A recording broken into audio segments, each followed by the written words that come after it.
has said if India supports this separatist movement in Pakistan, it will lead to repercussions within India, and India itself will break apart. We are perhaps the most diverse country in the world in terms of religions, classes, languages, cultures, call it what you will, much more diverse than the whole continent of Europe. And yet, we are now more of a nation than we were in 1947. Whereas all those other examples of countries which sought to meld themselves into nationhood with many more resources than we had. The Soviet Union was a great power of the world. They have all broken apart. They were unable to hold together. And why have we achieved this? How have we achieved this? And this is how I come to your objectives. We have achieved this because we have opted to be a free, open democracy. Our concept of Swaraj, let me take you back once more to Mahatma Gandhi.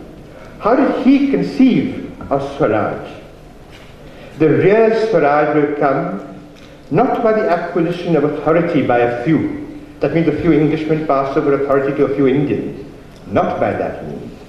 But by the acquisition of capacity by all to resist authority when abused. We have been talking, I've given you the example of the falling rupee. But look at the other side.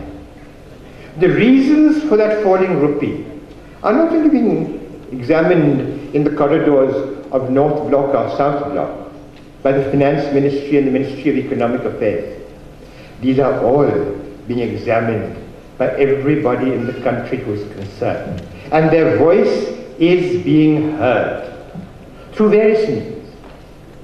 Today, we have the means to express ourselves. May it be the media, may it be the right to information law, which I have had the good fortune of being the first Chief Information Commissioner of, whether it be through our democratic institutions, our parliament, our assembly, and our panchayats.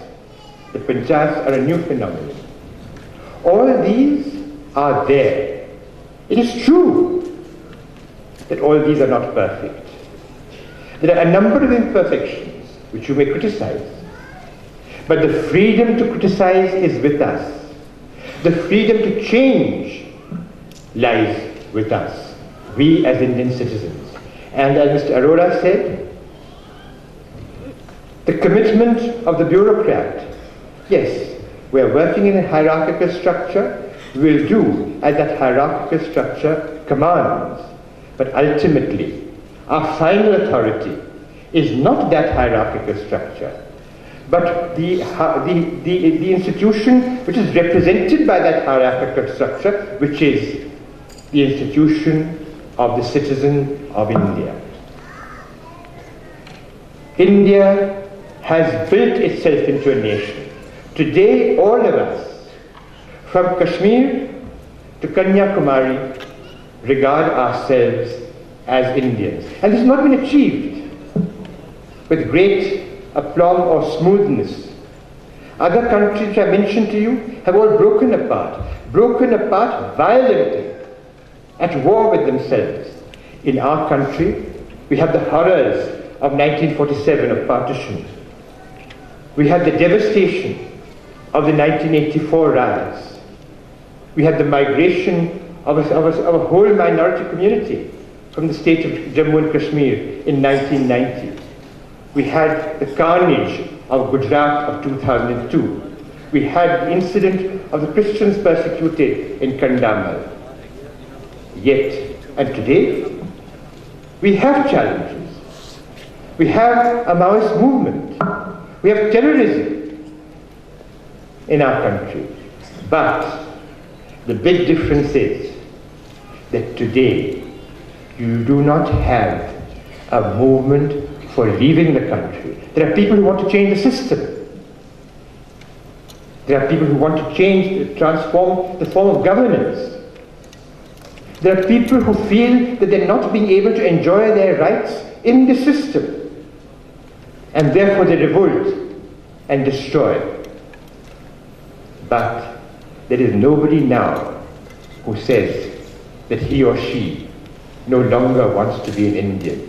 And mind you, this word India is not even an Indian word. ये भारतीय शब्द है. किसी भारतीय भाषा में ये शब्द आप नहीं पाएंगे. But we are all proud of being an Indian. If we are not here, if we are in America, if we are in the Arab world, if we are in Europe, and we are asked, where are you from? We will not say I'm a Gujarati or I'm a Punjabi or I'm a Bengali. We will say, and with pride, we will say, as my friend Mr. Vora said, with pride we will say, I am an Indian. And therefore now, the challenge before you is clear. You will seek your careers, you will build up your lives, but ultimately, what must be the objective? The objective must be to build India. You have been fortunate in attending the CT institutions and acquiring the huge input in education, the huge input in expertise which you have got. Our country offers you the opportunity to expand on that technology. Because all these technologies that I've mentioned, in which you have been treated, in which you have been trained and educated, are all technologies in which India specializes, in which India is admired across the world, in which Indians are engaged in the industry across the world, whether it is the hotel industry, whether it is software industry. Indians are the leaders across the world. So therefore, you will have the opportunity. But when I talked of the challenges that we face today, that also is a challenge to the nation, but also a challenge to you. What is that challenge? Your challenge is that you must share the skills, the excellence which you have acquired with your fellow citizens. Because understand it is only when this India, which our generation has helped to create, I'm saying helped to create because it's not there in its present form earlier. It is now being handed over to you. But now, what is your duty to that India? To make her the great nation which she has been in the past and which the future promises. Why the future promise? I can say that from my generation because I see all of you in front of me. That is the promise of the future. But will you hold to that promise? Mind you, today on your convocation, as you launch out into the world of tomorrow, remember this, as has been mentioned by Manojji, this is only a beginning. Education is something that you do not acquire and finish off with at the end of your graduation. Education is a lifelong experience. Your institution has only taught you how to acquire education, how to acquire skills. Now, you will continue to learn. I can give you my own example. When I joined as Chief Information Commissioner, I was not even aware, having spent a lifetime in the service, of the difficulty that was faced by an ordinary citizen in getting a small piece of information out of government. I thought, based on my own experience, that what's the difficulty of getting information from government? You just go there and ask what you'll get it. Is it as easy as that? I think history has shown it's a good deal more difficult than that. But then, that has been a part of my education. That is why now I understand it, and that is why I now am one of the campaigners for ensuring that the Right to Information Act is not only retained, but is further strengthened. So education is a lifelong process. It has only begun now. But with that education, what will you do with it? Yes, you will benefit yourselves, you will benefit your families, you will benefit your homeland, of course. But please understand that while you're benefiting yourselves, there are those who have a right, as fellow citizens of your own country, have a right to share with you in your success.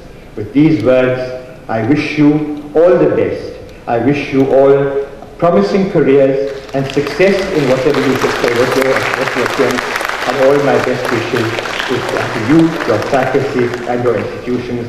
Jai Hind.